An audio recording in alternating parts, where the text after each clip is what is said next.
What's good, Lowrider fam? It's your boy Lowrider here, trying something new. Got me a new little laptop, and let's get some of these lights on. As you can tell, I'm in my big truck, sitting at a truck stop, waiting to get loaded tomorrow. But I'm gonna try something out. See if I can stream from this thing. See if I can figure it out. I'm gonna do a little reaction on 10 dark Mexican legends. So you'll be able to see what we were taught when we were younger to keep us straight, keep us out of trouble. Let's go ahead and check out this video and let's see what you think. If you're new here, like, subscribe, share, hit that notification bell so when I do go live or when I do have a new video out, you'll be the first one to know.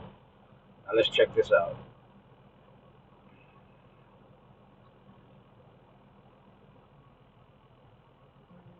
Mexican folklore has its origins in ancient native mythology. Combine that with European legends brought by Spanish explorers and many centuries of bloody history. What you get is a collection of some of our world's darkest legends.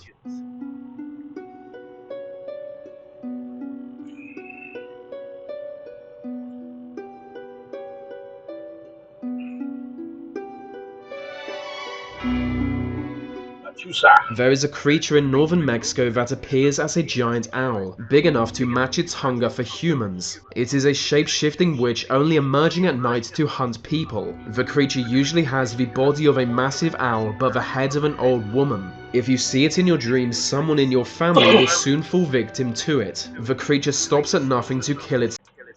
Look at that. Yeah, that's scary. You should hear about that at night. See that at night, you run. Target, swooping down on them before they realize. If under shelter, it will cry like a baby to lure you into the open where it will attack. If one single feather from it touches your skin, you will die. It was created when a woman was falsely accused of being a witch and killed. Satan gave her a chance for revenge, transforming her into a real witch, and since that day she has hunted those who remind her of her killers. Yeah, they're in San Antonio, down in Texas. That you hear that a lot. You hear a baby crying. It's not always a baby. They gotta watch out. A man who whistles.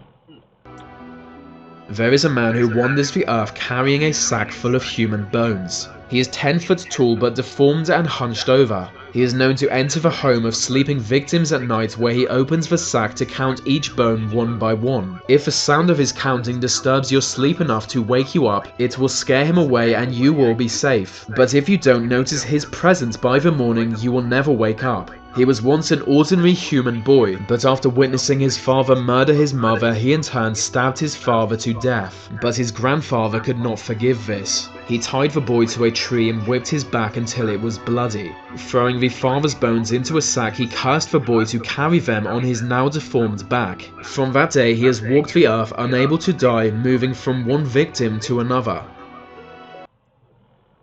I never heard of him. That's one I've never heard of. El Kikui, I've heard of him many times. They used to tell us if you don't go to sleep, they're gonna get this guy. He's gonna get you. Long ago, there was a man suffering tuberculosis. In those days, little could be done to cure the disease, but he was desperate. So desperate that he sought the advice of an African witch doctor. The witch doctor told him that by drinking the blood of a child, his illness would be cured. And so he took to the streets searching for a child to murder. But when he did eventually drink the blood of a child he killed, something much worse than tuberculosis took hold of him. His body faded as he became transparent like a shadow, but his eyes glue bright red. In this ghost-like form, he continues his search for more children, hoping their blood will make him human again. They call him El Kikui, a name that is feared everywhere Spanish is spoken. In a hospital that no longer exists, something terrible once happened. A nurse working there fell in love with a doctor, but he had no interest in her. Years of heartbreak drove her insane and she began to murder patients under her care. As more and more patients fell victim to her, the hospital was shut down due to the body count. Fearing she would be exposed as the killer, she commits suicide. But rejected from both heaven and hell, her ghost soon returned to hospitals. She now appears in hospitals looking for new victims to quietly murder. Never heard of her, but I've heard of this one, La Llorona, the crying lady. Many centuries ago there was a beautiful woman. She had broken countless hearts but never been in love, until she fell for a Spanish noble. In those days a wealthy noble like him was not meant to be with a poor woman like her, but her beauty won him over. They were together only for a brief time until she revealed her 2 children to him. He immediately lost interest on finding out she was a mother, and ended the affair. Heartbroken and enraged, she drowned her young children in a nearby river, hoping to win him back. But this of course didn't make him want her, so she drowned herself in the same river. Her ghost now wanders beside rivers weeping, and searching for a way to redeem her soul. Any lone child who encounters the ghost will be drowned by it, just as her own children were. Now, that was crazy. La Llorona, the crying lady. We've heard about her since we were kids. Kept us away from rivers and stuff like that when we were at night when we were younger. In the middle of a store in northern Mexico, there is a mannequin avoided by locals. Since its installation in 1930, it has made customers feel uncomfortable, as they felt like its eyes would follow them around the store. Employees would claim to see it move when the store was closed. Word soon spread that it was haunted. It does look eerily lifelike. In fact, it resembles the daughter of the store's original owner, who died just before it was installed. They say the mannequin is her corpse preserved. In 1593, a strange, confused man was found wandering the streets of Mexico City. He was Gil Perez, a man who claimed to be a Spanish explorer stationed in the Philippines. He could not explain how he came to be in Mexico, telling that in the blink of an eye he was teleported across the globe. No one believed his story, and he was accused of deserting his military service, for which he was thrown in jail. He told them about how the governor of the Philippines was assassinated just before his teleportation, but still no one believed him. Months later, a ship from the Philippines docked in Mexico. Its crew told of how their governor had been assassinated around the time Gil Perez was found in Mexico. One of them even recognized Gil. It remains one of history's greatest mysteries. Hmm, never heard of that before. That's crazy. Teleportation. Beam me up, Scotty.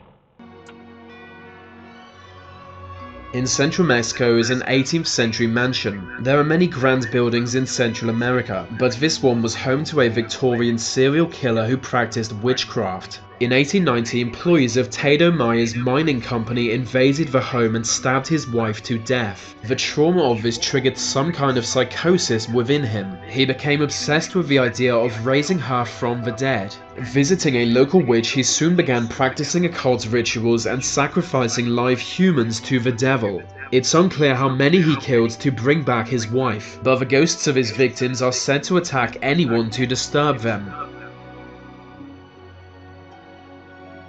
In the city of San Luis Potosi is an alleyway said to be haunted. In 1780, a Spanish priest came to the area, which at the time was a small town. He bought a house and hired 2 teenage boys to help his missionary work. One day the boys came to his house, as they did each morning, but to their horror they discovered the priest lying dead in a pool of blood. It was clear he had been murdered, but there was no sign of who killed him. With no evidence either way, the boys were soon blamed. They were hanged by the neck until dead. Their hands were then cut off and nailed to the walls of an alley outside the priest's home. Since that day, ghostly hands have appeared floating in the air to greet those who enter the alley, or to warn them depending on what you believe. Yeah, I'm not going to that alley. I'm good. Now we done heard about this one too when we were growing up. The Chupacabra. The name El Chupacabra literally means the goat sucker. It belongs to a strange blood-sucking monster, a reptilian wolf with long fangs. Look at that thing. Y'all want one of those for a pet? Nah, I'm good. I don't want one. No photographs of the creature exists, but countless farm owners claim to have seen it drain the blood of their livestock. El Chupacabra stands 5 foot tall and is strong enough to kill any human, holding its victims down with its long claws while it drains them of blood completely. Hundreds of attacks have been reported. Look at that thing. That's an old dinosaur. With each report ending the same. El Chupacabra disappears into the night, leaving no trace behind other than its victims' corpses.